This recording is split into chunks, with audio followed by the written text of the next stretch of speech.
जर तुम्हाला चांगला मेंटॉर मिळाला आणि स्पर्धा परीक्षेची दिशा मिळाली तर तुम्हाला कोणत्याही क्लासची आवश्यकता नाही, कुणाच्या तुम्हाला सपोर्टची गरज नाही. तुम्हाला फक्त डायरेक्शन मिळाली पाहिजे, प्रॉपर बुक लिस्ट मिळाली पाहिजे. आणि आता सर आपण रिझल्टमध्ये बघताना दिसतोय की अगोदरचा रिझल्ट 70% पेक्षा जास्त पुण्यातील असायचा. बरोबर. पण तोच रिझल्ट आता 70% आउट ऑफ पुणे आहे. घरी बसून मुलं रिझल्ट काढताना दिसत आहे, कारण सगळ्या गोष्टी अवेलेबल झालेत. मुलांना युट्यूबमधून लिस्ट दिसते कोणती बुक वाचायची किंवा वेगवेगळे गायडन्स मिळतात. ज्यांना क्लास करायचे त्यांना ऑनलाईनच्याही खूप चांगल्या आणि काही क्लासेस खूप चांगलं पण आहेत. अनेक संधी आहेत त्या. त्यामुळे पुण्यातच गेलं पाहिजे, अभ्यास केला पाहिजे असं काही नाही.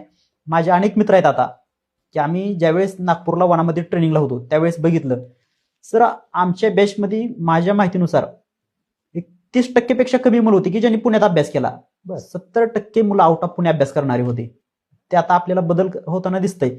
पुण्यात पण असं काय नाही, पुण्यात पण अभ्यासिक आहे, चांगलं मेंटर आहे.